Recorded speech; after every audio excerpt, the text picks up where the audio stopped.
on a envie d'être dehors et pas devant un Zoom. Donc, pour le deuxième cours et le dernier cours qui porte sur les publications savantes. Donc, aujourd'hui, on va, avec Julie, aborder le versant sombre des publications savantes, qui est trop peu connu. Bonjour, Julie. Allô? Allô, allô. Ah, avant de laisser la parole à notre prof, ouais, donc je vais dire 2 mots sur l'UPOP. Donc moi, je m'appelle Émilie Paquin, je suis collaboratrice à l'UPOP depuis quelques années déjà. Donc l'UPOP, c'est une université populaire qui habituellement organise des cours gratuits dans les bars, dans les cafés, pour susciter de la discussion, de l'interaction, favoriser l'esprit critique. On continue en version pandémie en Zoom, comme ce soir. Donc, je veux rappeler rapidement que tout le monde est bénévole, les profs, ceux qui collaborent aussi, qui organisent les cours, et qu'on a plusieurs autres cours qui vont se poursuivre jusqu'à la fin juin. Vous pouvez aller voir sur le site de l'UPOP, l'UPOP Montréal, sur Internet, vous allez y arriver directement. Et donc, ce soir, ça va se passer comme cours de l'UPOP en général. Donc, 1 heure de cours, 1 heure, on voit ce que ça donne, mais 1 heure de discussion. Donc, prenez en note les questions que vous avez pour Julie, les interrogations, etc. Vous pourrez les poser directement ou dans le chat si vous voulez. Donc, voilà, Julie, je te laisse la parole. Alors, j'ai l'écran.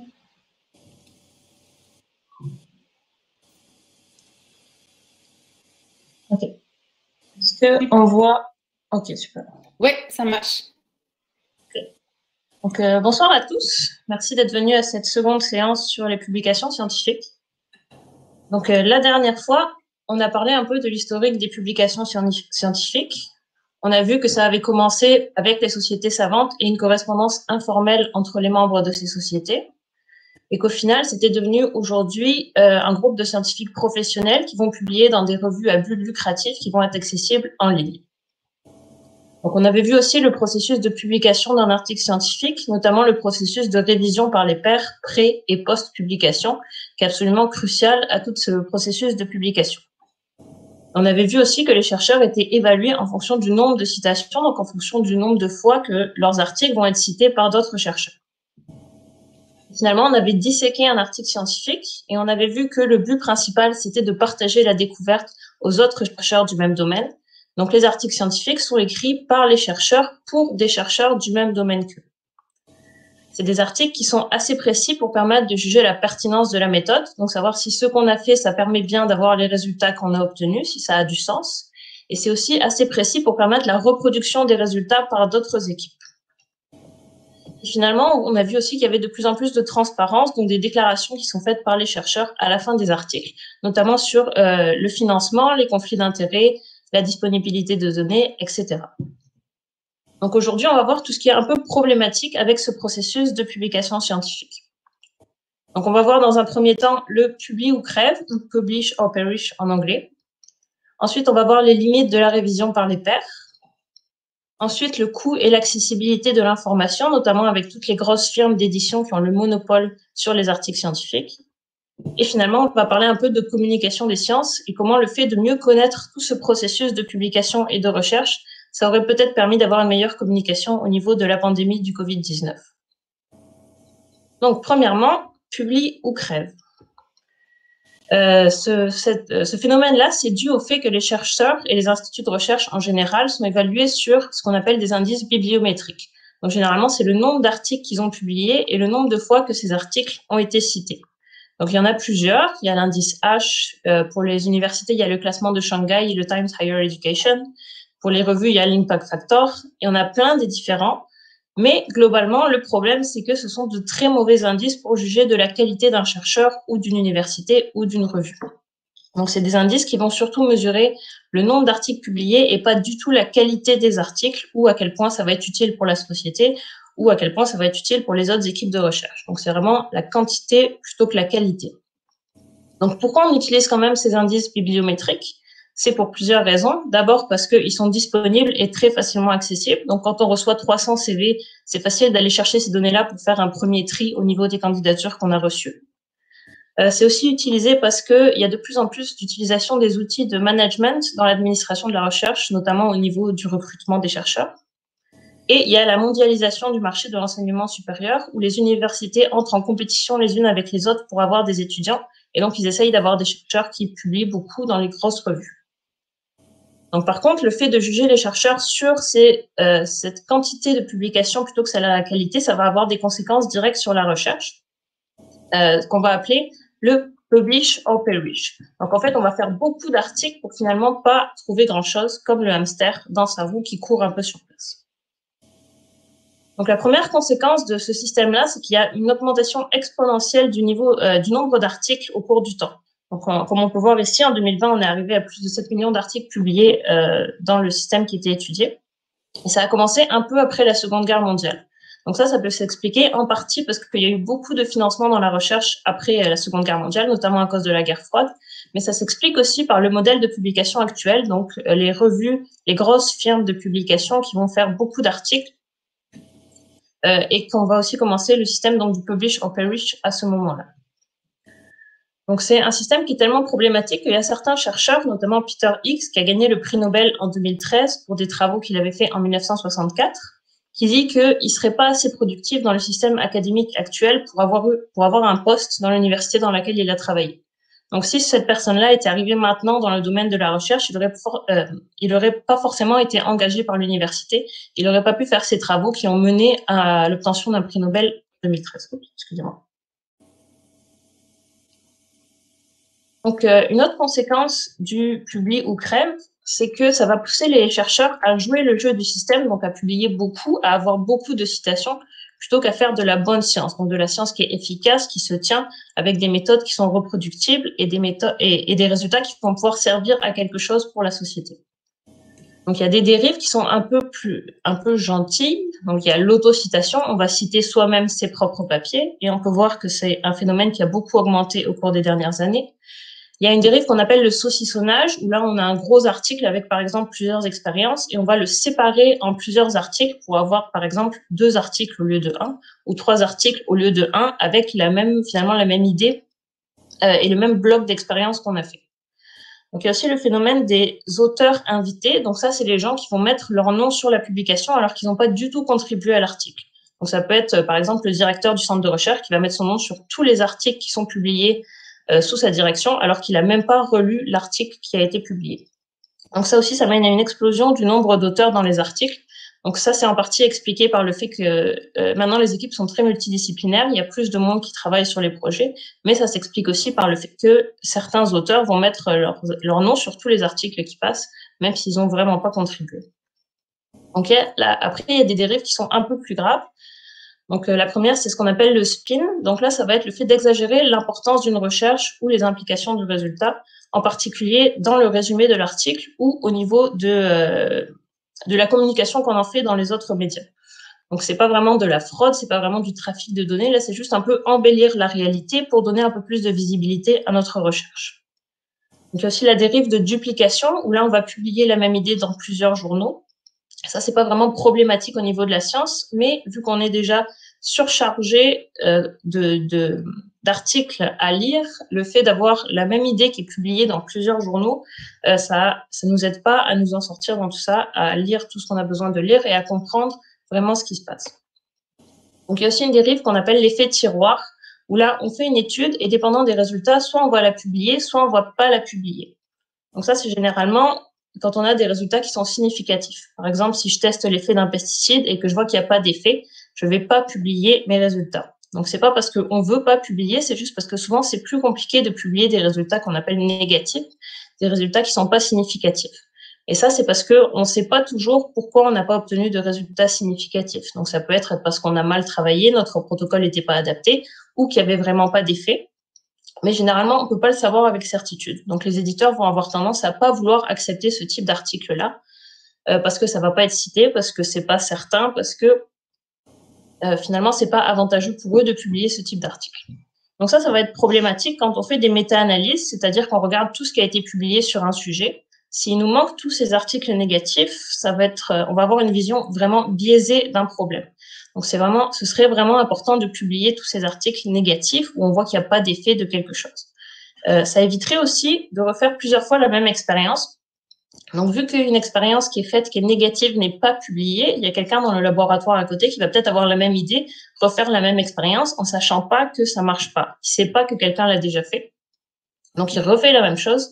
Et finalement, c'est beaucoup de temps et de ressources qui sont perdues à l'échelle de la communauté juste parce qu'on refait toujours peut-être une même expérience qui marche jamais, mais on le sait pas parce que c'est jamais publié. Donc finalement, il y a les dérives qui sont vraiment beaucoup plus graves. Donc le plagiat, où là, on va carrément copier-coller du texte ou des figures ou des résultats d'une autre étude sans citer la source. Et encore pire, la fraude, où là, c'est carrément de la modification, voire de l'invention de données ou de figures. Donc il y a plusieurs types de fraude dans ce niveau-là. Donc il y en a une qu'on appelle le p-hacking, où là, on va modifier notre protocole jusqu'à obtenir la valeur qui est recherchée en sciences de P qui est inférieure à 5%. Donc, généralement, quand P est inférieur à 5%, on dit que les résultats sont significatifs et c'est à ce moment-là qu'on va pouvoir publier facilement. Donc, pour obtenir ce P qui est inférieur à 5%, on peut soit modifier notre protocole après coup, soit, comme ici sur le dessin du pharmacien, enlever des points de données qui nous arrangent pas parce que ça brise notre belle tendance qui serait parfaite sans ces points-là qu'on n'aime pas. Donc là, c'est vraiment de la fraude, c'est la modification de données et ça ne devrait pas du tout se retrouver dans des articles scientifiques. Donc, quand ce genre de problème est détecté, généralement, il va y avoir une enquête. Donc, soit c'est un des co-auteurs qui se rend compte qu'il y a quelque chose de bizarre dans l'étude, soit c'est le centre de recherche, soit c'est d'autres chercheurs qui lisent l'article et qui trouvent des problèmes. Donc, si c'est une petite erreur, par exemple une erreur de citation, une phrase, une erreur de calcul, il peut y avoir une correction qui est publiée avec l'article. Par contre, si c'est des problèmes plus graves, comme du plagiat ou de la fraude, là, il y a l'article qui va pouvoir être rétracté par la revue. Donc, il y a un site qui s'appelle Retraction Watch, où on peut trouver tous les articles qui ont été rétractés. Donc, ici, le lien. Et on peut aussi faire des analyses donc, sur ces rétractions pour savoir quelle a été la cause, dans quel domaine, finalement, comment ça s'est fait, qu'est-ce qui s'est passé. Et donc, ce qu'on trouve quand on analyse ces données de rétraction, c'est que il y a 4 catégories principales. Donc, la première, c'est les fraudes. La deuxième, c'est les erreurs de bonne foi. La troisième, c'est les plagiats. Et la quatrième, c'est les duplications. Donc, les duplications, c'est quand quelqu'un a publié la même chose plusieurs fois dans différentes revues. Et donc, ce qu'on voit sur ce graphique, c'est qu'il y a vraiment une augmentation du nombre de rétractions dans le temps. Bon, ce qu'on a vu aussi juste avant, c'était qu'il y avait une augmentation du nombre d'articles. Donc, est-ce que c'est vraiment qu'il y a plus de rétractions maintenant ou est-ce que c'est juste le taux est le même, mais vu qu'il y a plus d'articles, fatalement, il y a plus de rétractions. Donc, est-ce que le taux de rétraction des articles a augmenté avec le temps? Donc, il y a des chercheurs qui ont analysé ça et oui, il y a une petite augmentation du taux de rétraction. Donc, soit ça veut dire qu'il y a eu plus de fraude et plus d'erreurs, donc les chercheurs deviennent plus malhonnêtes ou moins efficaces, soit il y a eu plus de contrôle de la part des revues. Et la plupart de ceux qui s'étudient à ces questions pensent que c'est dû majoritairement au fait qu'il y a eu plus de contrôle de la part des revues. Donc, on a des logiciels qui sont développés en particulier pour le plagiat qui permettent de détecter s'il y a du texte qui revient d'un article à l'autre, qui permet de faire ces contrôles plus facilement. Donc, malgré tout, le taux de rétraction, il reste quand même faible. C'est inférieur à 4 articles qui sont retirés pour 10 000 articles publiés. Donc, pour le moment, ça va. Et puis, ça montre aussi que le processus scientifique de révision par les pairs post-publication est efficace, qu'il y a des gens qui trouvent des erreurs et les revues qui retirent ces articles de la littérature scientifique.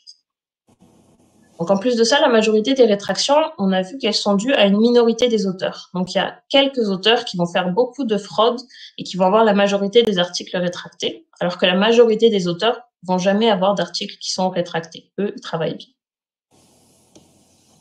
Donc, une autre information qu'on peut voir avec les données de rétraction, c'est que la majorité des cas de fraude et de rétraction viennent de 4 pays principalement. Donc, les États-Unis, la Chine, le Japon et l'Allemagne. Donc, c'est pas dû au fait que les gens là-bas sont plus malhonnêtes que dans le reste de la planète. C'est vraiment dû au fait que c'est des pays dans lesquels la pression à publier est particulièrement forte. Donc, il y a une grande précarité des chercheurs. Par exemple, aux États-Unis, c'est très compliqué pour les étudiants, une fois qu'ils ont eu leur diplôme, d'avoir un poste dans une université. Donc, il y a vraiment une grosse compétition et une forte propension à publier de plus en plus, quitte à un peu tricher sur les bords. Donc, c'est des pays dans lesquels il y a aussi une grande compétition, donc en particulier les pays asiatiques, où là, il y a beaucoup de chercheurs qui essayent de publier le plus possible. Et dans certains pays, il y a aussi des bonus en argent à la publication. Donc, par exemple, si vous publiez dans Nature, il y a une grosse revue, vous allez gagner un certain montant en récompense pour votre laboratoire ou pour vous. Donc, dans ces pays-là, dans lesquels la pression à publier, c'est là qu'on observe le plus de dérives et vraiment le plus de problèmes au niveau des rétractions et des articles. Donc, c'est vraiment le système qui fait que va y avoir ces problèmes-là. Donc, un exemple de fraude qui est bien connu, c'est l'exemple de la japonaise Haruko Obokata, qui a publié en Nature dans 2014 un protocole. Donc, elle a montré qu'elle avait réussi à obtenir des cellules souches, donc des cellules qui vont pouvoir se différencier en n'importe quelle autre cellule, à partir de globules blancs de souris. Et c'est quelque chose qu'on sait faire, mais qui est d'habitude très compliqué. Et elle a réussi à faire ça simplement en acidifiant le milieu de croissance des cellules. Donc, vu que c'est quelque chose de super intéressant et qui serait super utile pour la recherche, il y a beaucoup de monde qui a essayé de reproduire ces travaux. Le problème, c'est que personne n'a réussi à les reproduire. Donc, il y a une commission d'enquête qui a été montée par son centre de recherche et qui a finalement montré que les données qui ont servi à publier l'article avaient été délibérément fabriquées par la chercheuse. Donc, pour ça, ils ont utilisé ce qu'on appelle des cahiers de laboratoire dans lesquels, normalement, on note chaque jour les expériences qu'on fait, les traitements, etc. Et pour elle, ça a été compliqué de retrouver ces informations. Donc, ces notes de recherche, elles n'étaient pas datées, elles étaient fragmentaires. On ne pouvait pas, à partir de ces données-là, réussir à retrouver comment elle avait obtenu les résultats pour l'article. En plus de ça, il y a certaines images qui étaient dans l'article qui avaient été réutilisées depuis son doctorat qui portaient sur un sujet différent. Donc là, c'est clairement de la fraude, c'est facile à montrer. Donc cette jeune chercheuse, elle a dû démissionner et ce qui est tragique dans cette histoire, c'est que l'un de ses co-auteurs, son superviseur direct, je pense, qui pourtant a été innocenté, ça a été montré qu'il n'avait rien à voir dans cette affaire-là, il s'est quand même suicidé. Donc, les exemples de fraude, ça peut avoir des conséquences vraiment dramatiques. Donc, autant au niveau de la recherche, ça ralentit la recherche, mais aussi au niveau personnel, comme on peut voir dans ce cas ici. Donc, en plus de ces conséquences sur la qualité de la recherche, il y a aussi des conséquences qui sont plus indirectes. Comme les chercheurs sont jugés exclusivement sur leur capacité à publier dans les grandes revues, on ne juge pas du tout leur capacité d'enseignement ou d'encadrement des étudiants. Et ça, c'est problématique quand on veut recruter des professeurs, par exemple, pour une université.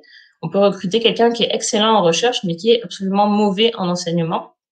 C'est pas grave, l'université, généralement, va préférer avoir quelqu'un qui publie beaucoup plutôt que quelqu'un qui est bon avec les étudiants. Ça ne juge pas non plus la capacité et le temps qu'on passe pour faire de la vulgarisation et de la communication, alors que c'est quelque chose qui est quand même important au niveau du métier de chercheur. C'est quelque chose qui est important au niveau de la société, que les chercheurs vulgarisent leurs recherches et les rendent accessibles au public. Mais c'est quelque chose qui n'est pas du tout compté dans ces indices bibliométriques. On n'est pas du tout jugé là-dessus en tant que chercheur. On ne mesure pas non plus les services aux institutions publiques ou à la communauté, par exemple la participation à des jurys au niveau des municipalités, etc. Ni les gens qui travaillent avec des industriels dans lesquels il peut y avoir, par exemple, certaines recherches qui peuvent servir à faire des brevets sur lesquels il y a de la confidentialité. Et pour eux, ça peut être compliqué de publier, ça peut prendre du temps, et donc ils vont être jugés plus durement que les autres qui ont pu publier plus facilement. Donc en plus de ça, il y a des conséquences sur la santé mentale des chercheurs, et notamment des étudiants gradués. Donc c'est les étudiants au doctorat qui ont 2 fois plus de chances de développer des problèmes de santé mentale par rapport à la population générale. Donc, il n'y a pas seulement la pression à publier, il y a aussi la précarité financière et plein d'autres facteurs. Mais la pression à publier en fait partie. Donc, les solutions pour régler tous ces problèmes-là, c'est vraiment de sortir du système de publie ou crève. Donc, pour ça, il y a plusieurs initiatives qui sont parties. Donc, la première, c'est la DORA, donc la Déclaration sur l'évaluation de la recherche, qui a été signée en 2013 à San Francisco.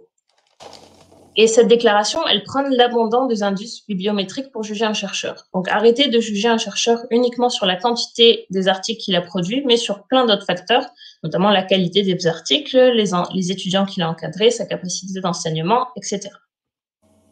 Donc, une autre initiative, c'est le mouvement de la science lente. Donc là, c'est un mouvement de scientifiques qui a débuté en Allemagne, je pense, et qui a décidé de rejeter complètement le concept d'excellence académique, d'extrême compétitivité et de productivité qui était devenu le milieu académique. Donc eux, ils disent que la science, ça doit prendre son temps pour pouvoir faire les choses bien et qu'il faut arrêter de publier 5 articles par année. Ça sert à rien. Il vaut mieux publier un seul bon article que 5 mauvais articles. Donc aller vite, c'est faire les choses moins bien. La science a besoin de temps pour avancer correctement. Finalement, une des autres initiatives, c'est de passer du publish or perish au visible or vanish. En français, devient visible ou disparaît. Donc ça, c'est initié par le manifeste Altmetrics en 2010, qui mesure en gros les citations des travaux de recherche à l'extérieur du monde académique. Donc ça va être sur Internet, sur des blogs, dans les réseaux sociaux, les citations dans les médias, etc. Donc c'est bien parce que ça permet de sortir l'information du milieu académique. Par contre, ça me semble un peu une manière de déplacer le problème. On est toujours jugé sur des métriques, sur des quantités, et en plus de ça, il y a un gros biais de savoir ce qui va être visible et partagé.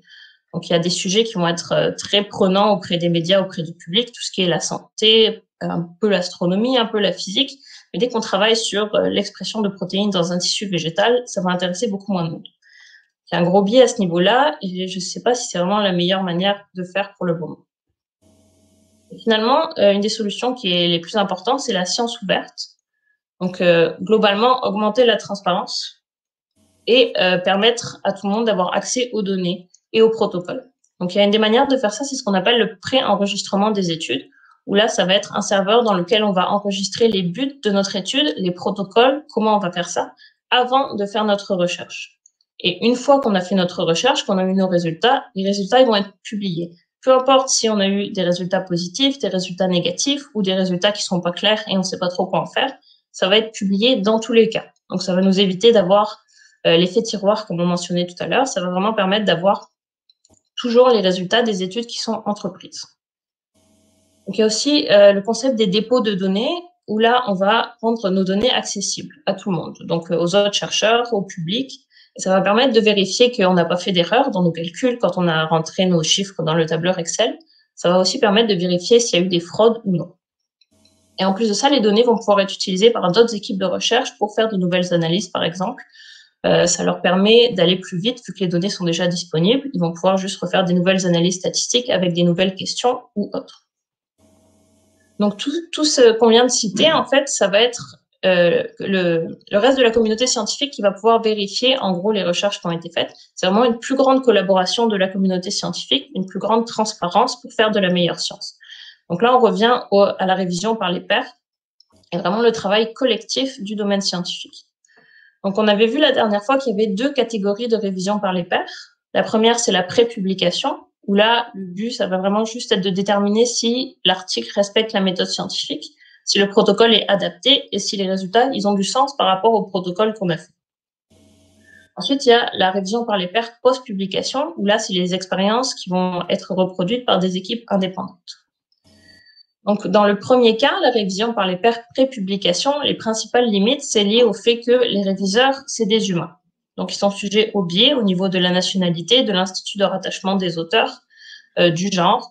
Ils sont liés à la fatigue aussi. S'ils essayent de réviser l'article à 6 heures du soir quand ils sont fatigués, ils vont pas forcément tout comprendre. Ils vont mettre la faute sur l'auteur alors que c'est juste eux qui sont fatigués. S'ils avaient lu le lendemain à 9 heures du matin quand ils étaient bien réveillés, tout aurait semblé super clair. Bon, aussi, ils peuvent aussi faire des erreurs, donc ils peuvent rater des phrases, ils peuvent faire des erreurs de calcul, etc. Il y a un problème aussi au niveau de la compétition, vu que c'est des gens qui sont experts du même domaine, par défaut, on est en compétition avec. Donc, on va être en compétition pour des fonds, pour du financement. Dans le cadre des étudiants, on va être peut-être en compétition pour des postes ensuite. Donc là, il peut y avoir des problèmes. On peut, par exemple, essayer, si on est malhonnête, de ralentir le processus de publication pour pouvoir publier, nous, avant et avoir la précédence de la découverte. C'est souvent le premier article qui fait la découverte qui va être le plus cité. Donc, c'est mieux pour les équipes d'avoir fait les premiers la découverte. Donc, il peut aussi y avoir des problèmes au niveau du vol d'idées. Comme l'article n'a pas été encore publié, on peut, par exemple, le refuser, prendre son idée et ensuite publier, nous, à sa place. Donc, un autre des problèmes, c'est que la révision par les pairs pré-publication a tendance à empêcher la publication des idées nouvelles, ce qu'on appelle le conservatisme, et les idées qui vont généralement à l'encontre de la tendance dominante. Donc, c'est normal parce que des nouvelles idées, on va avoir un peu plus de mal à les accepter. Il n'y a pas encore beaucoup de preuves. On n'est pas trop sûr de comment interpréter les données. Mais des fois, ça peut ralentir la recherche.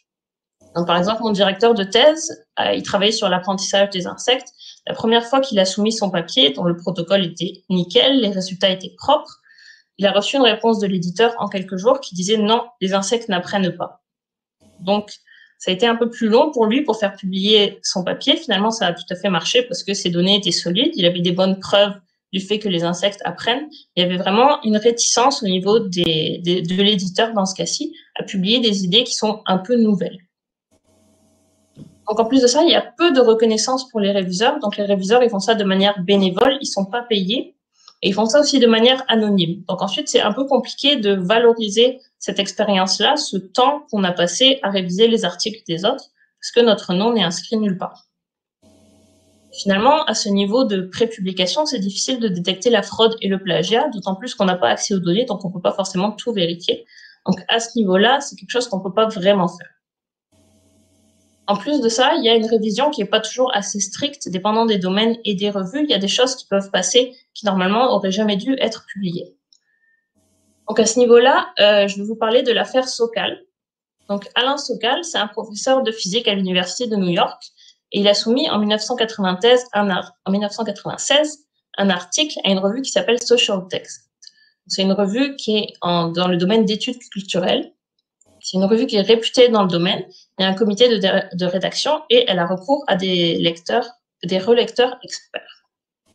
Donc, Alain Sokal, il veut tester la rigueur du processus de révision de cette revue. Donc, pour ça, il a écrit un texte qui est délibérément absurde au niveau scientifique.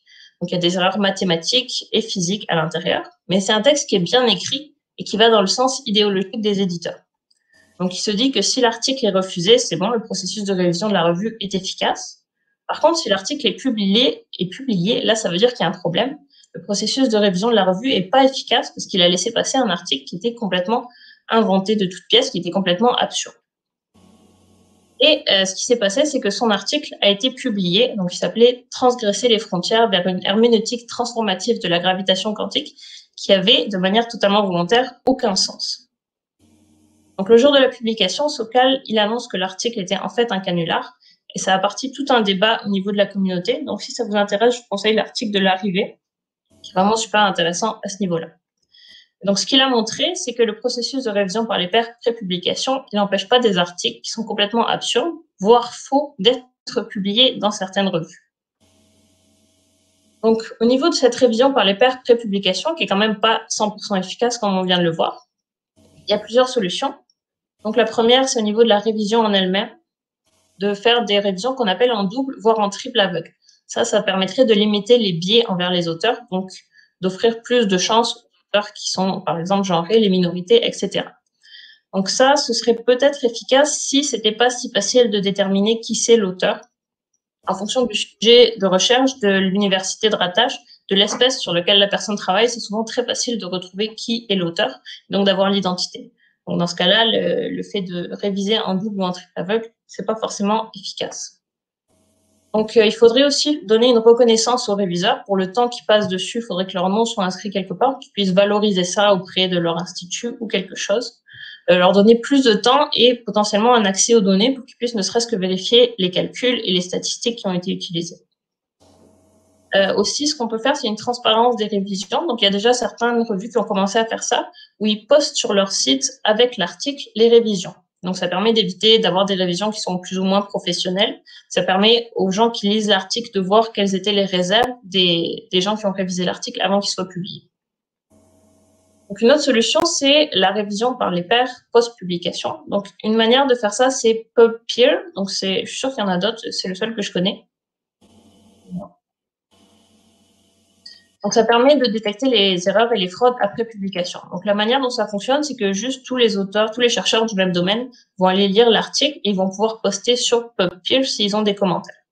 Donc, ça permet d'analyser les études qui sont déjà publiées, ça permet de détecter les erreurs et les fraudes et de les partager facilement.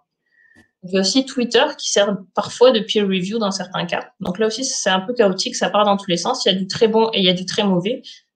Donc, ça permet globalement à la communauté de vérifier les articles après qu'ils aient été publiés. Et donc, finalement, il y a ce qu'on appelle les serveurs de pré-publication, où là, on va pouvoir aller déposer nos articles avant qu'ils soient publiés. Donc, c'est quelque chose qui se fait depuis des années en physique. On commence un peu en biologie et en médecine. Et donc, ça permet d'établir la précédence, de montrer que nous avions obtenu les résultats en premier. Et ça permet aussi de recevoir les commentaires des gens du domaine avant de soumettre à la revue pour publication. Donc, l'article va déjà être mieux finalisé, plus propre, plus efficace. pour quand il sera soumis à la revue pour la publication officielle. Donc là, on a vu les limites de la révision par les pairs pré-publication. Maintenant, au niveau post-publication, qu'est-ce qui se passe? Donc le principal problème à ce niveau-là, c'est que les chercheurs ne sont pas du tout encouragés à reproduire les résultats des autres équipes. Et ça n'a aucun sens parce que c'est l'une des bases de la méthode scientifique et du fait qu'on a confiance dans les résultats qu'on obtient. Donc là, c'est dû au fait que l'un des principaux critères pour que notre article soit accepté dans une revue, c'est est-ce que c'est nouveau? L'éditeur, c'est l'une des premières questions qu'il va poser. L'éditeur, il n'est pas intéressé à publier quelque chose qu'on connaît déjà parce que ça ne va pas forcément être cité. On a tendance à citer la première découverte. Donc, si on est la troisième ou la quatrième personne à démontrer quelque chose, personne ne va nous citer. Donc, c'est pas intéressant pour l'éditeur. Il n'aura pas de citation pour sa revue. Donc, il ne va pas publier notre article. Il y a juste certains cas dans lesquels ça va se produire. Donc, comme on a vu le cas de fraude tout à l'heure, c'est dans les cas où il y a des résultats qui sont vraiment étonnants ou qui ne cadrent pas du tout à la théorie. Donc, c'est souvent en médecine qu'on va plutôt avoir tendance à reproduire les résultats pour avoir des traitements qui sont vraiment efficaces et moins dans certains domaines. Donc, par exemple, nous, en biologie, avec les insectes, je ne pense pas que quelqu'un va aller reproduire les résultats de ma thèse que j'ai eue sur ma guêpe, qui n'existe qu'au Canada et qui n'intéresse pas vraiment grand monde. Donc, même si je me suis trompée, c'est pas très grave parce que ça va pas avoir de conséquences directes sur la vie de milliers de personnes. En médecine, c'est un peu plus compliqué. Donc, c'est pour ça qu'il y a certains domaines où il y a plus de reproduction que d'autres. Mais globalement, c'est quelque chose qui devrait normalement être beaucoup plus commun et beaucoup plus encouragé. Et le deuxième problème, c'est que quand on essaye de reproduire les résultats, dans la majorité des domaines, on n'y arrive pas très bien. Donc en 2015, il y a une équipe qui a essayé de répliquer des résultats en psychologie et ils ont réussi juste à 40% de succès. Donc ils ont essayé plusieurs études et juste dans 40% des cas, ils ont réussi à obtenir les mêmes résultats que l'étude originelle. Donc, ça a créé un important débat encore dans la communauté qu'on a appelé la crise de la reproductibilité. Donc là, les chercheurs se sont posés beaucoup de questions sur la manière de faire des protocoles, qu'est-ce que c'était reproduire une étude, etc. Et globalement, ce qui en est sorti, c'est qu'on peut et on doit faire mieux pour améliorer la reproductibilité de nos études. Oups, excusez-moi. Donc, ce qui s'est passé, c'est un productif qui faisait des propositions pour améliorer cette reproductibilité de la science, pour qu'on soit plus capable de reproduire les études. Et donc, globalement, ce qu'ils ont proposé, c'est d'avoir plus de données pour maximiser le pouvoir statistique. Donc, par exemple, au lieu de faire des études sur 10 personnes, on va les faire sur 100 personnes. Le problème, c'est que ça pose des problèmes éthiques. Par exemple, au niveau de l'expérimentation animale, d'habitude, on essaye de limiter le plus possible le nombre d'individus qu'on utilise pour limiter la souffrance. Et donc, c'est pas vraiment des domaines dans lesquels on va pouvoir augmenter beaucoup les individus, le nombre de sujets de tests pour maximiser le pouvoir statistique. Donc, c'est pas quelque chose qui va être facilement applicable dans absolument tous les domaines. Une autre possibilité, c'est de relever les standards statistiques. Donc, comme on a dit déjà un peu, généralement, on utilise ce qu'on appelle une valeur P de 5%. Donc, ce qu'on peut faire, c'est utiliser autre chose que cette valeur P, qui est quand même assez problématique. Il y a beaucoup de remises en question de ça aussi. Ce qu'on peut faire, c'est aussi baisser le seuil de la valeur P. Donc, normalement, c'est 5% qu'on utilise. On pourrait la mettre à 5 pour 1000, par exemple, pour être un peu plus sûr de nos résultats. On peut aussi utiliser d'autres méthodes statistiques, par exemple les statistiques bayésiennes, qui sont pas mal mises en avant en ce moment. Ce qu'on pourrait faire aussi, c'est publier les résultats qui ne sont pas statistiquement significatifs, comme on a déjà dit tout à l'heure.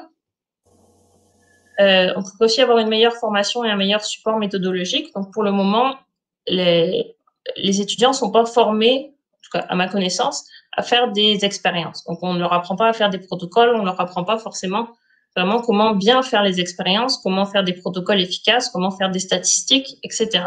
Donc, une meilleure formation, déjà, à ce niveau-là, ça permettrait d'augmenter la qualité des études et la reproductibilité ensuite, quand on essaye de répliquer les résultats. Finalement, ce qu'on peut faire, qui va finalement revenir tout au long de la présentation, c'est favoriser la transparence et la science ouverte. Donc, le préenregistrement des études, l'accessibilité aux données, etc. Donc, les deux premiers types de problèmes qu'on a vus, donc le publie ou crève et la limite de révision par les pairs, c'était vraiment au niveau de la qualité des études scientifiques, au niveau de la qualité de l'information qu'on a. Le deuxième gros problème au niveau des publications scientifiques, c'est le coût et l'accessibilité de l'information. Donc là, c'est dû à ce qu'on appelle parfois la mafia scientifique, qui sont les firmes d'édition qui publient les journaux. Donc globalement, il y a entre 5 et 10 000 firmes d'édition. La majorité, ils éditent qu'un seul ou deux journaux. Donc, ça peut être les sociétés savantes, par exemple la Société d'entomologie du Canada, qui a un journal à 4 firmes commerciales les plus grosses qui publient chacune plus de 2000 journaux. C'est absolument énorme.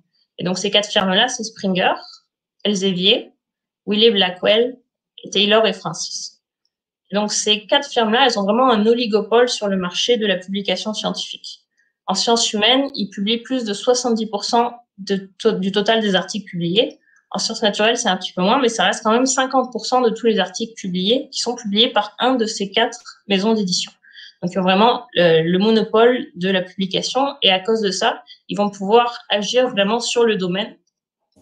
Finalement, forcer les bibliothèques à payer plus cher, forcer les auteurs à publier dans leurs revues, etc. Donc, le problème, c'est que généralement, c'est l'argent public qui va financer absolument tout ce qui sert à faire ces publications scientifiques. Donc, l'argent public, il finance non seulement la production de la connaissance, c'est-à-dire le salaire des chercheurs qui vont faire la recherche en elle-même, mais aussi les chercheurs qui vont réviser et éditer les journaux. L'argent public, il finance aussi l'accès à la connaissance, donc les abonnements à ces différents journaux, qui contiennent la même information que les chercheurs ont produit juste avant, qui avaient aussi été payés avec de l'argent public. Et l'argent public, il finance aussi la publication en libre accès. Donc ça, c'est quelque chose de un peu plus nouveau. Donc, l'institution de recherche va payer les revues pour publier ce qu'on appelle en libre accès. Donc, ça va coûter entre 5 à 5 000 euros. Puis après, il n'y a pas besoin d'abonnement. L'étude va être accessible à n'importe qui sur Internet. Donc, le problème, c'est que parfois, déjà, tout ça, c'est problématique. Mais ce qui est absolument absurde, c'est que parfois, il y a un même article qui va être publié 2 fois. Donc, il va être publié par le laboratoire pour être publié en libre accès. Et après, il va être payé au moment où l'université va payer l'abonnement au journaux qui contient déjà cet article. Donc, ces grosses firmes d'édition, ils se font un argent absolument monstre. Et le pire, c'est qu'ils sont vraiment en train de vampiriser l'argent public. Donc, c'est pour ça qu'on parle de la mafia scientifique. Et finalement, tous ces profits-là, ça se monte vraiment à des milliards de dollars dans certains cas. Donc, pour Elsevier, c'est un chiffre d'affaires de 3 milliards de dollars qu'ils ont fait en 2015, avec une marge de à peu près 30%. Donc, les marges de ces grandes maisons d'édition, c'est 30 à 40%. Et c'est absolument énorme pour des compagnies. En comparaison, les GAFAM, donc Google, Apple, Facebook, ils ont des marges autour de 20%. Les industries de services, c'est environ 15%. Et les épiceries, c'est 2,5%. Donc, vraiment, les grosses firmes d'édition de publications scientifiques, ils ont des marges absolument énormes, encore une fois, sur de l'argent public. Et encore une fois, pour du travail pour lequel ils n'ont pas payé. Les chercheurs sont payés par l'argent public, les réviseurs et les éditeurs sont payés par l'argent public. Donc, toutes ces compagnies, ils récupèrent un chiffre d'affaires absolument énorme en récupérant vraiment le travail payé par l'argent public. C'est vraiment absolument un énorme problème. Et donc, tout cet argent-là, finalement, il vient de l'abonnement aux bibliothèques et des publications en libre accès que les instituts de recherche payent maintenant de plus en plus. Donc, il y a un phénomène nouveau qui est apparu ces dernières années. Donc, comme il y a de l'argent à faire avec la publication scientifique, comme on vient juste de voir, et qu'en plus de ça, les chercheurs, ils ont vraiment besoin de publier à cause du système du publish or perish, il y a des compagnies qui ont un peu profité de la situation et c'est ce qu'on appelle des revues prédatrices. Donc, ces revues, elles vont proposer aux auteurs de publier leurs articles sous réserve que l'auteur va payer un certain montant. Donc, ça peut être entre 200 et 500 dollars, je pense. Et donc, les auteurs ou l'institut de recherche va payer ces revues et l'article va être publié automatiquement. Le problème, c'est que ces revues-là, elles n'ont pas de système de révision par les pairs. Donc, il y a absolument n'importe quoi qui peut être publié dans une revue prédatrice tant qu'on paye. Donc, en 2015, il y avait 8000 journaux prédateurs qui publiaient environ 400 000 études chaque année. Donc, il y a une liste des journaux prédateurs. Il y en a des nouveaux qui apparaissent chaque jour.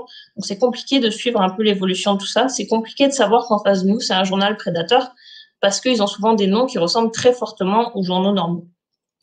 Il y a aussi une liste blanche des revues qui sont en libre accès, qui sont sérieuses. Donc, si on se pose la question de savoir si ce qu'on est en train de lire, c'est une revue prédatrice ou non, on peut aller voir ces 2 listes-là pour avoir notre réponse. Donc, comment on fait pour repérer les revues prédatrices comme elles ont à peu près le même nom si on n'a pas les compétences pour savoir si l'étude qui est à l'intérieur est bonne ou non? Donc, on va utiliser les canulars, un peu comme pour l'affaire Sauckel. Donc, un exemple que j'adore, c'est l'exemple qui a été l'année dernière de médecins français qui ont publié un article de vraiment mauvaise qualité dans la revue Asian Journal of Medicine and Health. Donc, ils montraient soi-disant l'efficacité de l'hydroxychloroquine et ils affirmaient vraiment qu'ils avaient publié dans une revue sérieuse. Donc, pour montrer que la revue n'était pas sérieuse, il y a une équipe de chercheurs qui ont monté un article complètement absurde qui parlait d'hydroxychloroquine et de trottinettes. Et donc, ce qu'ils ont fait, ils ont complètement inventé le contenu. Ils ont mis des phrases qui n'avaient pas de sens, ils ont mis des informations qui ont complètement été inventées. Et juste en regardant le nom des auteurs et des instituts de recherche, on peut voir que déjà, il y a quelque chose de louche. Donc, il y a un des auteurs qui s'appelle Didier Lambrouille, il y en a un qui s'appelle Trottinetta, il y en a un qui s'appelle Fantôme, il y en a un qui s'appelle Nemo Macron et qui vient du Palais de l'Élysée en France. Bon, il y a aussi un des instituts de recherche qui s'appelle le Belgian Institute of Technology and Education, qui n'existe pas, mais dont les acronymes, ça fait BIT. Donc, juste là, on devrait déjà se poser des questions.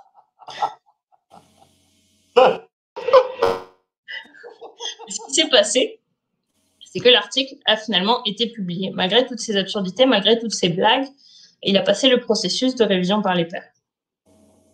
Donc, clairement, cette revue-là, c'est une revue qui est prédatrice. Il a suffi que les auteurs payent un certain montant, je pense que c'est environ $500, pour que leur article complètement faux, complètement inventé, soit publié dans cette revue-là. Donc, les affirmations de cette équipe de médecins français sont pas forcément à prendre au sérieux parce que la revue en elle-même n'est pas sérieuse. Donc, à cause de tous ces tarifs qui sont vraiment super chers, il y a eu ce qu'on appelait une série de crises pour les bibliothèques universitaires. Donc, les bibliothèques académiques, dans les 10 dernières années, elles commençaient à avoir des problèmes à s'abonner à tous les journaux dont leurs membres ont besoin. C'est dû à plusieurs choses. Donc, il y a une augmentation exponentielle des coûts d'abonnement. Donc, en 25 ans, les taux d'abonnement au périodique, ils ont augmenté de 400%, ce qui est 4 fois plus que l'augmentation normale des prix à la consommation. Donc, il y a vraiment eu une augmentation énorme des prix d'abonnement aux revues. Au Canada, en 2011, les universités payaient 167 millions de dollars. En 2016, c'était 260 millions. Donc, c'est 100 millions de plus en 5 ans. C'est vraiment un trou énorme dans le budget des universités. En plus de ça, elles ont subi des réductions budgétaires.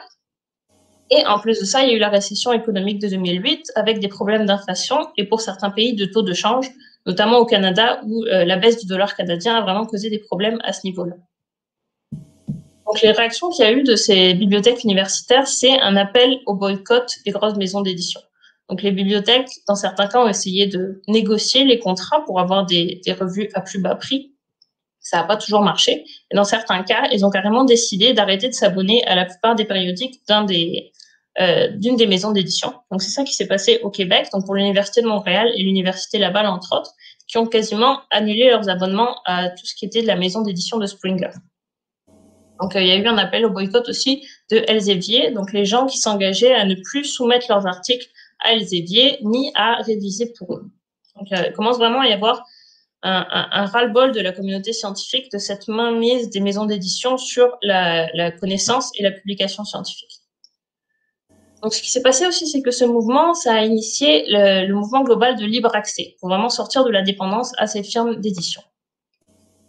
Donc, un autre problème qui n'est pas juste pour les bibliothèques, c'est le prix des articles individuels. Donc, le prix, c'est vraiment une limitation à l'accès à n'importe qui, à ces articles et à la connaissance. Donc, ça limite l'accès en particulier aux instituts de recherche des pays en développement, qui n'ont pas forcément les moyens pour se payer les gros abonnements à des millions de dollars que peuvent se payer les universités d'Amérique du Nord ou d'Europe. Donc, ça limite l'accès aussi à la connaissance au public. S'il y a un sujet qui nous intéresse, on ne peut pas aller lire les communications scientifiques à ce sujet parce qu'on ne va pas payer 45 $ américains pour aller lire un article de 6 pages. Donc, ça limite aussi l'accès à tous les gens qui voudraient avoir plus d'informations sur un sujet et qui pourraient le communiquer aux autres, donc notamment les journalistes, les enseignants, les vulgarisateurs, etc. Donc, une des solutions qui est toujours d'ailleurs plus ou moins légale, mais qui est vraiment utilisée par tout le milieu de la publication scientifique, c'est Sci-Hub. Donc, Sci-Hub, c'est un site internet de piratage d'articles scientifiques. Donc, pour ceux qui connaissent, c'est l'équivalent de The Pirate Bay, mais pour les articles scientifiques. Donc, c'est vraiment super facile.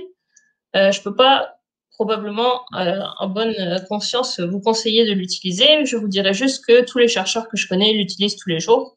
Et donc, la manière qu'on peut faire pour l'utiliser, c'est on fait copier-coller de l'URL de l'article qu'on veut lire et qui est bloqué. On le rentre ici dans la barre de recherche et on clique sur « Ouvrir ». Et avec ça, on peut avoir accès à quasiment quasiment n'importe quel article scientifique. Donc, c'est vraiment pratique pour tous ceux qui n'ont pas accès aux abonnements des universités, tous ceux qui ne sont pas rattachés à une université ou à un centre de recherche. Ils vont quand même pouvoir avoir accès à tous les articles scientifiques qu'ils veulent. Donc, c'est un site qui a été créé par Alexandra Elbakian, qui est une chercheuse qui, lors de sa thèse en neurosciences, n'avait pas accès à tous les articles auxquels elle avait besoin parce que son institut de recherche n'avait pas les fonds pour s'abonner aux grandes firmes d'édition. Et donc, elle a monté SciHub pour que n'importe qui puisse avoir accès à la connaissance et aux publications scientifiques. Donc, SciHub, c'est du piratage, c'est illégal, mais d'une certaine manière, ça garantit l'accès à la littérature scientifique à n'importe qui. Donc, c'est quand même pas si mal que ça. Et ça a permis aussi beaucoup d'aider les bibliothèques et les instituts de recherche dans leurs négociations avec les maisons d'édition, parce qu'ils savaient que dans tous les cas, ils pourraient quand même avoir une certaine manière d'avoir accès aux articles, même s'ils n'avaient plus l'accès officiel pour lesquels ils payaient. Donc, l'un des aspects importants de ça, c'est que quand on pirate un film ou de la musique, il y a un manque à gagner pour les artistes, pour le studio, pour ceux finalement qui ont créé l'œuvre, le film ou la musique. Par contre, quand on pirate un article scientifique, il n'y a absolument aucune perte pour l'auteur. S'il y a quelqu'un qui achète un de mes articles sur Internet, moi, je reçois absolument rien. Il n'y a que l'éditeur qui va recevoir de l'argent. Donc, toutes les pertes qu'il y a, c'est vraiment pour l'éditeur, qui, je rappelle, n'a rien payé ni pour la production, ni pour la révision de l'article. Donc, cette jeune femme-là, elle est attaquée en justice par Elsevier pour des millions de dollars. Elle est obligée de rester cachée en Russie pour pas se faire reprendre par les tribunaux aux États-Unis. Une autre personne qui a aussi beaucoup œuvré pour la libre accès aux connaissances, c'est Aaron Swartz, donc, qui a été accusé en juillet 2001 d'avoir téléchargé des millions d'articles scientifiques sur un des sites Internet et qui, depuis, s'est suicidé un mois avant son procès. Donc, c'est vraiment quelque chose qui est encore très problématique, l'accès à cette information-là, aux publications scientifiques, c'est encore absolument d'actualité et c'est quelque chose dont on n'entend quasiment jamais parler si on ne fait pas partie du milieu. Donc, aujourd'hui, je voulais vous en parler. Comme ça, vous savez ce qui se passe, vous pouvez avoir un peu des codes pour comprendre maintenant qu'est-ce qui se passe quand on parle d'articles scientifiques. Donc, finalement, une des solutions aussi pour ce problème de l'oligopole des maisons d'édition, c'est le libre accès des articles. Donc, on paye une seule fois et ensuite, n'importe qui peut avoir accès à notre article, les autres chercheurs, mais aussi le public, les enseignants, absolument n'importe qui a une connexion Internet.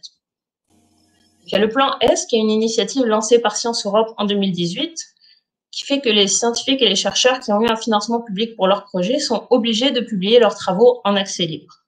Il y a aussi des initiatives d'archives en ligne, où là, les étudiants vont aller déposer leur thèse, par exemple, mais aussi d'autres documents qui vont pouvoir être accessibles en ligne pour n'importe qui. Donc, il y en a plein, il y en a beaucoup en sciences humaines, surtout, je pense qu'il y en a d'autres en sciences, mais je ne les connais pas. Et donc, sur ces archives-là, on peut aller vraiment retrouver des documents scientifiques, mais aussi d'autres archives comme des peintures, des vieux documents, etc. Donc, au niveau de l'accessibilité de l'information, on vient de voir que la gratuité, ce serait bien, mais il y a aussi le problème de la compréhension de l'information. Donc, déposer le PDF de notre article en anglais avec du jargon que les gens ne comprennent pas forcément sur le site de l'Institut, c'est pas forcément rendre l'information accessible au public. Donc, pour ça, on a besoin de communiquer la science. Donc, comme on vient de voir, généralement, les gens n'ont pas accès aux articles scientifiques parce que ça coûte cher, parce qu'on ne sait pas que ça existe, pour plein de raisons. Donc, la manière dont on est exposé à la science, c'est à travers les différents médias. Le problème, c'est que ces dernières années, il y a de moins en moins de journalistes scientifiques ou alors ils ont de moins en moins de temps pour faire le travail de vérification de l'information. Or, si on ne sait pas comment marche le système de publication scientifique ou de recherche, si on ne connaît pas ses limites, c'est compliqué de bien faire ce travail. Et on se retrouve avec des personnages qui n'ont pas vraiment leur place sur tous les plateaux télé et dans toutes les publications sur Internet. Donc, en un sens, la pandémie, ça a permis pour la majorité des gens une première exposition au processus qui est le processus normal de recherche.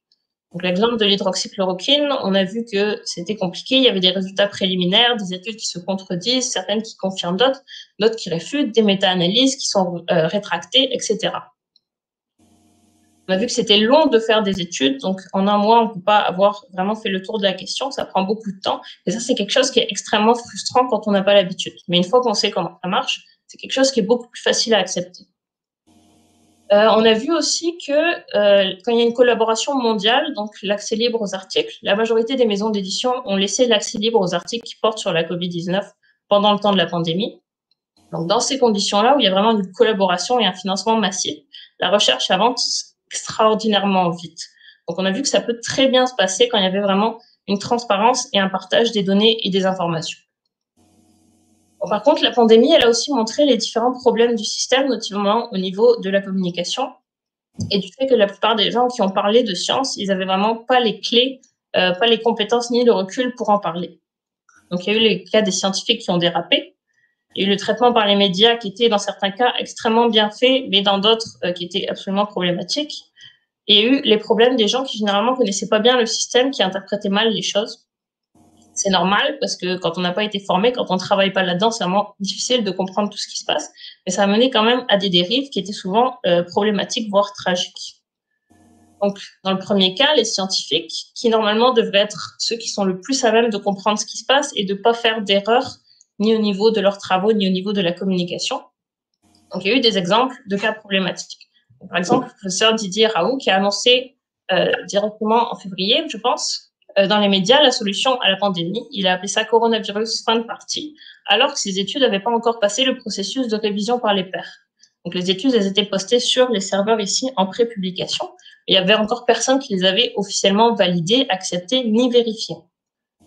Le problème, c'est que même quand les gens ensuite vérifiaient ces études et qu'ils l'ont critiqué, il n'a pas du tout changé son discours, il n'a pas changé ses conclusions, et encore pire, il n'a pas amélioré sa méthode et son protocole d'une étude sur l'autre. Donc, il a vraiment complètement rejeté le processus collectif de révision par les pairs de la science. Donc, dans ce cas-là, il n'est plus dans le contexte de la science, il est vraiment complètement sorti, et on ne peut plus faire confiance à ce qu'il dit à ce niveau-là. Par contre, au niveau des médias, c'est une communication qui est extrêmement efficace. Donc, c'est en partie dû à sa personnalité, qui est un peu le scientifique renégat qui marche très bien sur les plateaux télé. Donc, il rejette le système, il rejette l'establishment, il est émotif, c'est pas le scientifique froid et analytique qu'on a l'habitude d'imaginer dans l'imaginaire collectif. Donc, c'est vraiment quelqu'un qui marchait extrêmement bien auprès des médias et je suis persuadée que c'est en partie à cause de ça qu'il a eu autant de visibilité. Donc, il y a d'autres scientifiques aussi qui ont fait des problèmes et je pense que la majorité d'entre nous, on s'est laissé avoir par cette étude sur l'hydroxychloroquine qui montrait qu'il n'y avait pas d'effet. Donc, c'est l'étude qui a été publiée dans le Lancet et qui finalement a été rétractée quelques semaines plus tard. Mais la majorité d'entre nous, des vulgarisateurs, des scientifiques, ont accepté l'étude tout de suite parce qu'elle allait dans le sens de ce qu'on voulait croire, c'est-à-dire que Raoult avait tort. Et donc, on a eu ce biais aussi de vraiment accepter trop rapidement l'étude parce qu'elle allait dans le sens de ce qu'on voulait, alors qu'on aurait dû attendre, nous aussi, le processus de révision par les pairs, qu'il y ait des gens du domaine qui vérifient l'étude, qui vérifient le protocole et qui vérifient les résultats. Donc, la plupart, on l'a pas fait, on l'a accepté tout de suite. Donc, c'est quelque chose à remettre en cause aussi. Donc, ensuite, au niveau des médias, là, le premier mois après l'annonce de Raoult et donc les premières études sur la maladie, il y a certains journaux qui ont sorti « On sait guérir la maladie ». Donc là, c'est vraiment flagrant que les journalistes, soit ils avaient aucune idée du temps que ça prend normalement pour pouvoir faire ce genre d'affirmation, soit c'était vraiment pour avoir du clic sans vraiment réfléchir aux conséquences. Mais c'était à ce moment-là beaucoup trop rapide pour affirmer ça, surtout comme les données n'étaient pas vraiment concluantes. Donc là, il y a vraiment quelque chose de problématique au niveau de la communication qu'il y a eu sur cette affaire par les médias. Donc, après avoir vu le cours de la semaine dernière et d'aujourd'hui, j'espère que vous avez quand même une compréhension un peu plus importante de la manière dont ça fonctionne la publication scientifique. Et globalement, c'est quelque chose qui est très lent. S'il y a une seule chose à retenir, c'est ça, c'est collectif et c'est lent. Donc, un mois après avoir fait les premières études, on ne peut pas du tout affirmer quelque chose comme ça. De la même manière, il y a certains journalistes qui ont été sur les serveurs de pré-publication, donc les journalistes qui n'ont pas encore été acceptés, qui n'ont pas passé la révision par les pairs, qui ont pris ces informations-là et qui les ont rapportées dans les médias. Mais maintenant, vous savez que ces informations-là n'ont pas encore été validées. Donc, on ne peut pas encore les utiliser dans les médias en toute connaissance de cause. Donc, en plus de ça, il y a eu certains experts qui ont été invités sur les plateaux télé, notamment les experts rassuristes. Donc, ça a été surtout en France. Ici, je ne sais pas si ça a été autant le cas. C'est quelque chose qui a été beaucoup rejeté par les scientifiques parce que c'est des gens qui venaient dire il n'y a pas de seconde vague, les masques, ça sert à rien, l'hydroxychloroquine, ça va tous nous sauver. Et c'est des gens qui n'avaient pas vraiment la capacité ou les compétences pour faire ces affirmations-là. Ça a été justifié par certains médias en invoquant la multiplicité des points de vue. Mais encore une fois, ici, la science, c'est pas un débat démocratique. C'est pas tout le monde dit ce qu'il pense et on vote au final. Il faut vraiment se baser sur les données, sur le protocole, sur la méthode. C'est une critique constante et on peut pas juste donner la parole à n'importe qui pour avoir des informations pertinentes. Il faut vraiment choisir les experts. Qui est-ce qu'on invite? Est-ce que la personne sait de quoi elle parle? Après tout ça, il y a les politiques qui ont évidemment repris l'information, en particulier Donald Trump et Elon Musk, qui n'est pas un politique, mais qui a quand même une grosse visibilité, en particulier sur Internet, qui ont endossé l'hydroxychloroquine à leur tour. Et donc tout ça, vraiment ce chaos d'informations qui partait dans tous les sens, ça a créé une confusion totale dans la population. Ça a causé certaines personnes d'acheter la chloroquine et l'hydroxychloroquine. Donc ça a causé, comme on a vu la dernière fois, au moins une personne qui est morte d'ingestion de la chloroquine. Ça a créé une pénurie de ce médicament pour les gens qui en ont vraiment besoin. Et ça a perturbé aussi les essais cliniques qui étaient mis en place à ce moment-là pour savoir si vraiment quelle molécule allait être efficace. Donc les gens voulaient de la chloroquine, ils voulaient pas de placebo, ils voulaient pas autre chose. Donc ça a vraiment perturbé les essais cliniques et ça a ralenti la recherche. Donc cette mauvaise communication de l'information qui est due, entre autres, à une mauvaise connaissance du système de publication scientifique, des protocoles, des méthodes, ça a vraiment eu des effets complètement tristes puisque ça a causé des morts, ça a causé un ralentissement de l'avancement de la connaissance. Donc c'est normal dans ces cas-ci d'avoir peur, une incertitude, une perte de contrôle et de vouloir croire qu'il existe un traitement simple et efficace qu'on a trouvé en un mois après la pandémie. Donc maintenant, on sait que le processus scientifique, c'est lent, c'est efficace, mais c'est lent. Et dans ce cas-ci, dans le cas de la crise et de l'hydroxychloroquine, tout le monde est allé beaucoup trop vite. Alors qu'on devrait savoir que ça ne se passe pas comme ça. Il faut prendre le temps, il faut vérifier, et il faut être rigoureux. Donc finalement, il y a les essais Discovery et Solidarity qui portaient sur l'hydroxychloroquine, qui ont conclu qu'il n'y avait pas d'effet visible sur la maladie. Et ce qui est triste, c'est que la majorité d'entre nous, on a été soulagés parce qu'on était content que Raoult n'ait pas eu raison. Sinon, ça aurait été vraiment compliqué pour le futur de communiquer la science, d'expliquer qu'il faut être rigoureux, qu'il faut faire des révisions, des protocoles, qu'il faut répliquer les résultats. Donc c'est vraiment triste parce qu'on n'a pas de traitement efficace, mais au final, quasiment tant mieux pour la communication de la science parce que Raoult a vraiment causé un énorme problème à ce niveau-là. C'est pas le seul, il y en a encore beaucoup d'autres comme lui. Mais au moins, dans ce cas-ci, on a eu de la chance. Il a misé sur quelque chose qui finalement ne marchait pas. Donc, ce qui est positif, par contre, c'est qu'on observe déjà certains changements qui ont été causés par la pandémie, notamment sur les serveurs en prépublication. Donc maintenant, il y a une petite banderole ici qui explique que le serveur reçoit de nombreux articles qui portent sur le coronavirus SARS-CoV-2. Ces rapports sont préliminaires et n'ont pas encore été révisés par les pairs. Ils ne devraient pas être regardés comme concluants, ils ne devraient pas guider de pratiques cliniques, de comportements relatifs à la santé, ou être rapportés dans les médias comme des informations établies. Ça, c'est quelque chose qui est bien parce que maintenant, on a l'information que ça n'a pas encore été validé par la communauté. C'est quelque chose qu'on retrouve sur tous les articles qui sont en prépublication, même ceux qui ont par rapport, avec le coronavirus, comme l'effet des volatiles chimiques sur une mouche du fruit. Donc, pour conclure, le système du publie ou crève tend à diminuer la qualité des articles globalement dans la communauté scientifique, entre autres à cause des pressions qu'il met et des incitations finalement à jouer le jeu du système plutôt qu'à faire de bons articles. La révision par les pairs n'est pas toujours efficace, elle fait de son mieux, elle est absolument cruciale au processus de publication, mais elle n'est pas à 100% efficace. Il y a des problèmes de coût et d'accessibilité de la connaissance à cause des grosses firmes d'édition qui ont vraiment le monopole sur la publication scientifique. Et une meilleure connaissance du système et de ses limites, ça aurait permis, dans le cadre de la crise du coronavirus, j'en suis persuadée, une meilleure compréhension et une meilleure communication de ce qui était en train de se passer. Donc ça aurait permis de rassurer les gens, d'avoir une meilleure idée de qu'est-ce qui est efficace, qu'est-ce qui l'est pas et de qu'est-ce qui se passe. Donc le système de publication, il est largement perfectible, mais pour le moment, on n'a rien de mieux. Donc pour reprendre la citation, c'est le pire des systèmes à l'exclusion de tous les autres. Les solutions, on l'a vu, c'est surtout de sortir d'abord du système de publie ou crève et se libérer de la tyrannie des grosses maisons d'édition. Pour reprendre l'image du hamster dans sa roue, il ne faut pas stopper la roue, il faut briser la roue. Voilà. Donc, les sources pour les informations aujourd'hui, les articles, les différents manifestes qu'on a vus. Et merci pour votre attention. Merci beaucoup, Julie. Ça termine sur un super bon programme, et pourquoi pas? Pourquoi pas aller là? Donc, oui, merci pour ce cours super éclairant sur les problèmes trop nombreux sur la publication, dans le système de la publication savante. Est-ce qu'il y a des gens qui sont là avec nous, avec les caméras cachées, voudraient poser des questions, interagir? Oh, je vois qu'il y a... Ah, il y a Charlène qui dit merci beaucoup. C'est un plaisir. Est-ce que Charlène veut poser une question? Non. Oui, si, je voulais poser une question.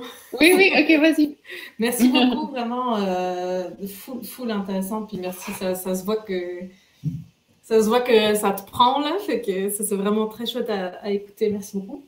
Je me demandais, par rapport à ce financement complètement absurde des maisons d'édition, vraiment, je n'étais pas au courant de ça, puis je me demandais, est-ce qu'il y a des intérêts particuliers des politiques? Parce que je me dis, comment ça se fait qu'en fait, ils tolèrent ça? Est-ce qu'il y a des intérêts particuliers qu'il faudrait comme...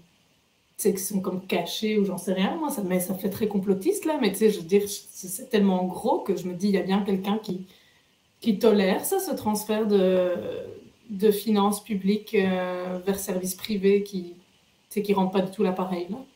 Merci. Je ne sais pas du tout.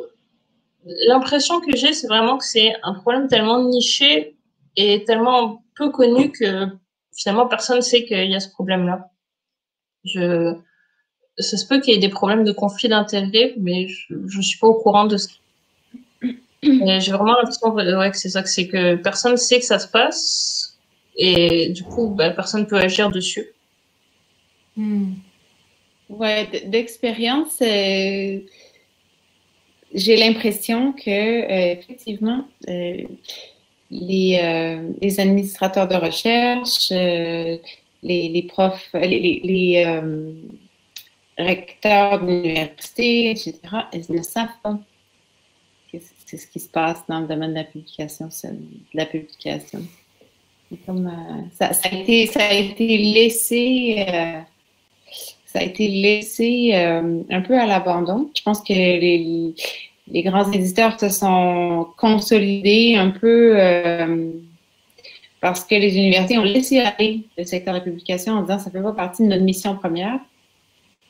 Nous, on fait de la recherche, on fait du soutien d'enseignement, soutien à la communauté, mais il n'y a pas la publication ne faisait pas partie de la mission première de l'université. Donc, cette conception de la publication en dehors de l'université, j'ai l'impression que ça a amené à ça, mais j'ai pas je ne sais pas non plus exactement. Ouais, fait que pour bien comprendre, en fait, par rapport aux universités, c'est seulement à partir du moment où elles se sont dit, OK, en fait, les abonnements, ça nous coûte bien trop cher, puis en fait, on n'en retire rien, on est payé par personne, mais nous, on paye pour avoir accès à notre propre information. c'est comme vraiment fou. Okay. Ouais, les bibliothèques ont joué un rôle super important dans la prise de conscience du pouvoir que prenaient les grands éditeurs, puis de l'existence des grands éditeurs. Puis les bibliothèques, à l'intérieur de l'université, il faut comprendre qu'ils sont très dévalorisés. Ils sont systématiquement coupés. Il n'y a pas beaucoup de valorisation. Enfin, au Canada, au Québec surtout, dans le monde anglophone, c'est un peu différent, mais quand même, les bibliothèques universitaires, ils sont sous-financés.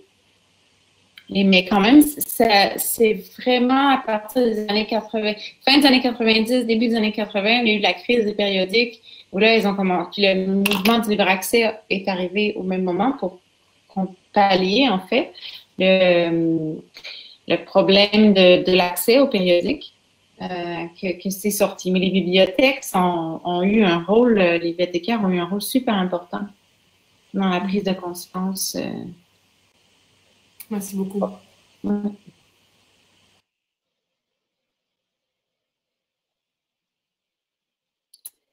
Est-ce qu'on a une autre intervention, une autre question?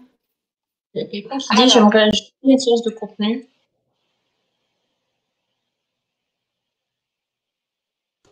Oui, c'est moi, ça. Bonjour. Bonjour. Vous m'entendez? Alors, bravo et merci. Il y avait très longtemps que j'avais entendu parler de l'histoire Sokal. Ça avait brassé beaucoup de choses à l'époque, je m'en souviens, merci. Je voudrais citer une source qui est ma préférée et qui s'appelle Library Genesis. Est-ce que vous connaissez ça? L'adresse, c'est libgen.rs. Ça donne accès surtout à des textbooks en sciences, en chimie, en physique, en toutes sortes de choses. Mais là, j'ai constaté en vous écoutant qu'il y a aussi un onglet Scientific Articles et j'ai trouvé une centaine d'articles sur l'hydroxychloroquine, d'ailleurs, que je n'irai pas lire. Mais quand on parle d'Elsevier, si vous voyez sur la page libgen.rs, vous verrez qu'ils ont un Letter of Solidarity que j'ai lu et qui parle des mêmes, disons, travers qu'on trouve chez les éditeurs. Je vous conseille le site vivement. Il n'y a pas que des articles, surtout je le connaissais pour des textbooks, alors je vous le conseille vivement. Voilà. M'entendez-vous toujours? Oui. Merci. Oui, oui, merci. Merci. Merci à tout le monde. Merci pour la conférence, c'est génial. Plaisir. Merci d'avoir été là. Est-ce qu'il y a d'autres réactions? D'autres questions?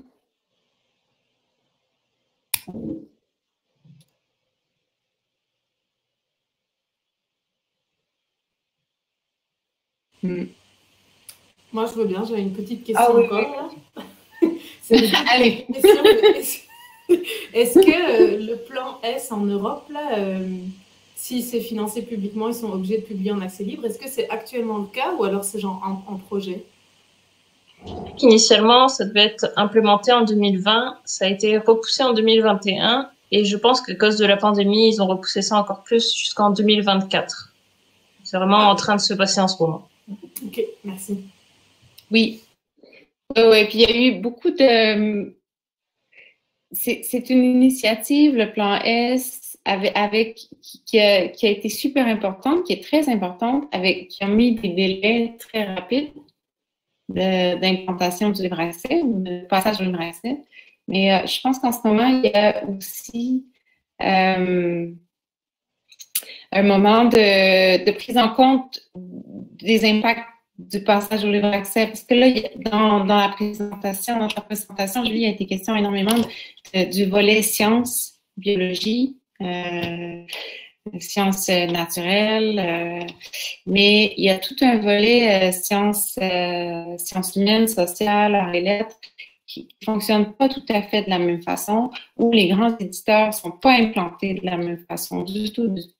Les tout petits éditeurs qui sont tout à fait rattachés au secteur universitaire, sont dans les sociétés savantes, sont rattachés les petites sociétés savantes ou dans les facultés, etc.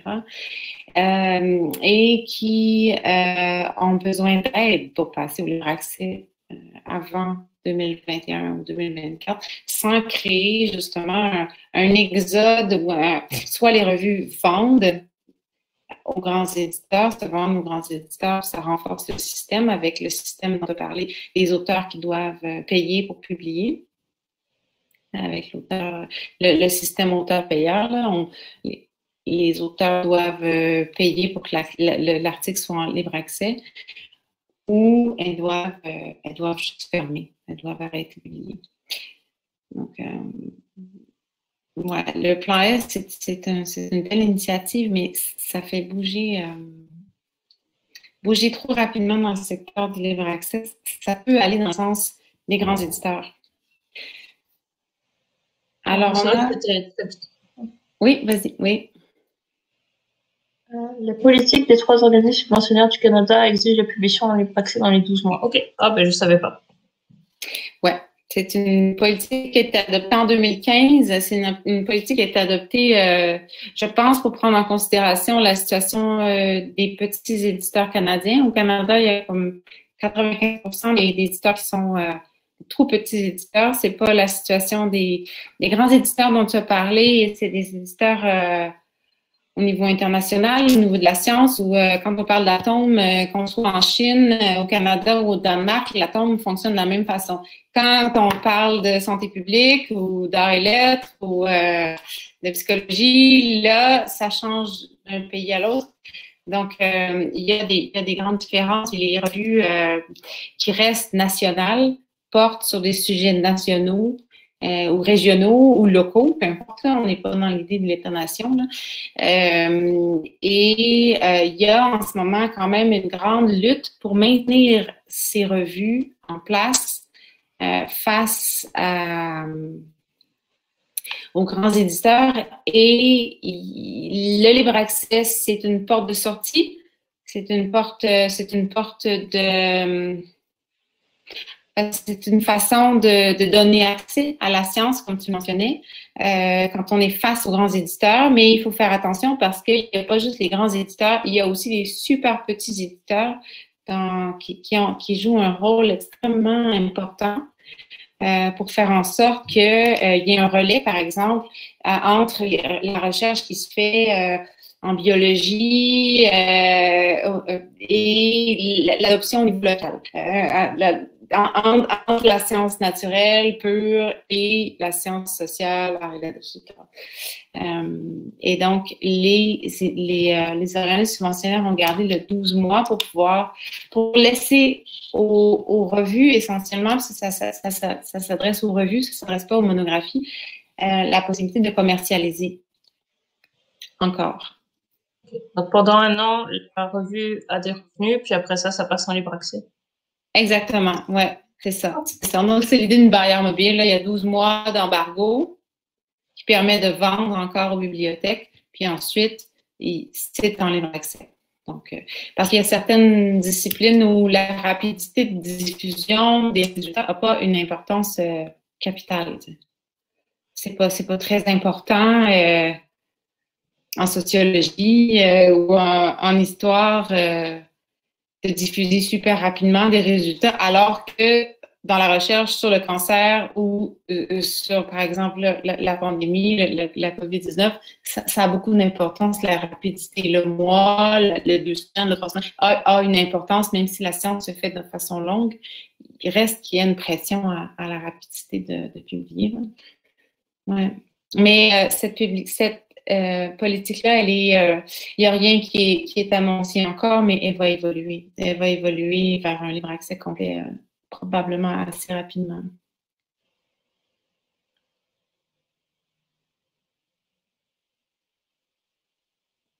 Oui, Charline. On n'entend pas. C'est bloqué. Oui, désolé, je pose beaucoup de questions. Non. Je me demandais si vous aviez l'une ou l'autre des recommandations soit de livres, soit de sources, en fait, où tout ce qu'on a appris là aujourd'hui est comme vulgarisé pour pouvoir comme le transmettre, pour pouvoir sensibiliser, transmettre cette information. Je n'ai rien trouvé qui recoupait vraiment toutes ces informations. C'est plein de sources différentes sur Internet et dans les publications scientifiques. Oui, c'est la même chose pour moi. Il n'y a pas de livre ou d'article synthèse de ça, tout à fait. Je pense pas. Ok. Ben, Julie, si tu as envie de faire un article là-dessus, peut-être il sera publié, j'espère. Oui, pensez. Ce serait nice.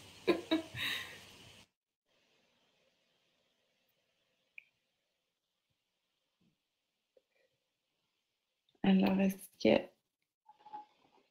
un autre commentaire, intervention?